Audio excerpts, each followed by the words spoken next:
of loving their shared country. When I think about some of the most impassioned debates happening in our country, the nature of citizenship, of what it means to be an American, it all speaks to an obvious truth.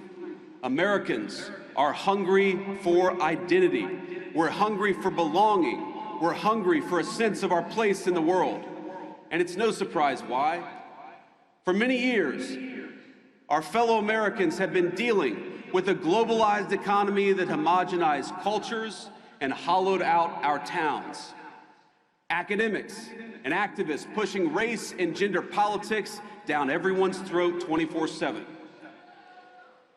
Big tech overlords using their internet platforms to censor stories that challenge the dominant far-left narrative in our country. More than any time I can recount, people are talking about American identity and figuring out what it is that unites us.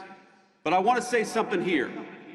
The only thing that has truly served as an anchor of the United States of America is that we have been, and by the grace of God, we always will be, a Christian nation.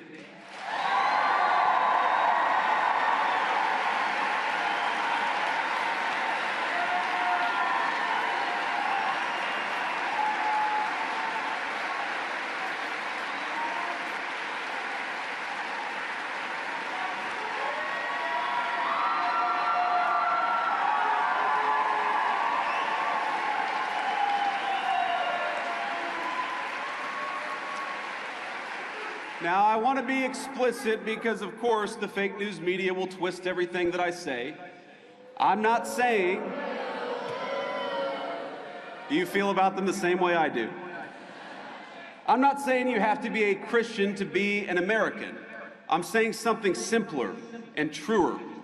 Christianity is America's creed. The shared moral language from the Revolution to the Civil War and beyond.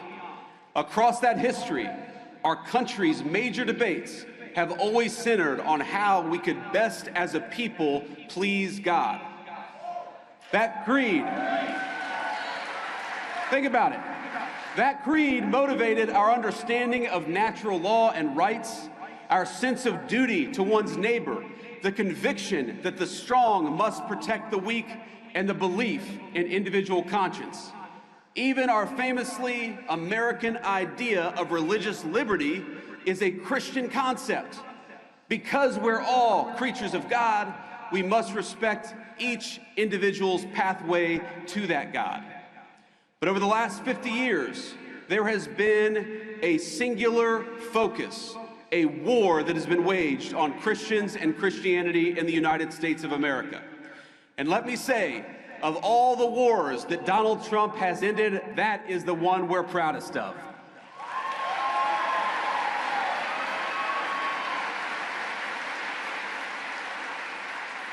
For decades, the left has labored to push Christianity out of national life.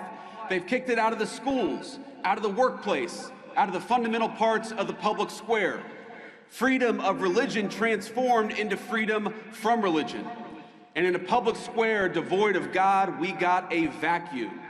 And the ideas that filled that void preyed on the very worst of human nature rather than uplifting it.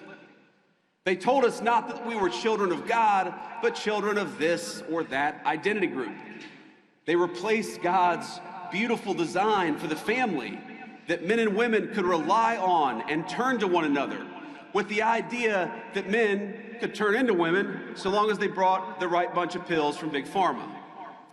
They had all the religious fervor of a zealous convert without any of the grace or forgiveness of a true Christian. Scripture tells us, "By your fruits ye shall know them." And we might ask, what are the fruits of these people and their principles? And the answer is a man named Tyler Robinson who killed my friend.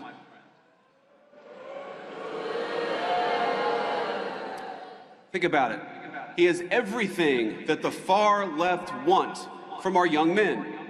He rejected the conservatism and the spirituality, the values of a small town family. He moved into a small apartment. He became addicted to porn. He became addicted to hate. And he ended up sleeping with somebody who doesn't know whether they're a man or a woman. That is the nightmare scenario, but that is the scenario that the left has actively advertised they want for American families. And the young men in the audience in particular, that is exactly why we have to fight them. Because the fruits of true Christianity are men like Charlie Kirk.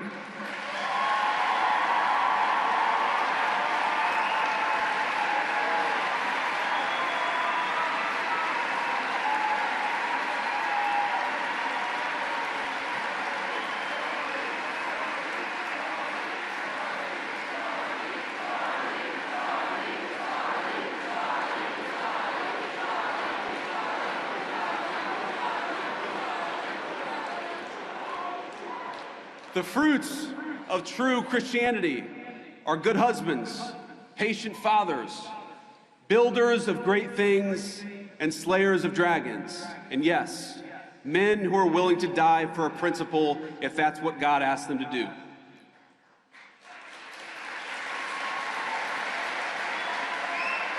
Because so many of us recognize that it is better to die a patriot than live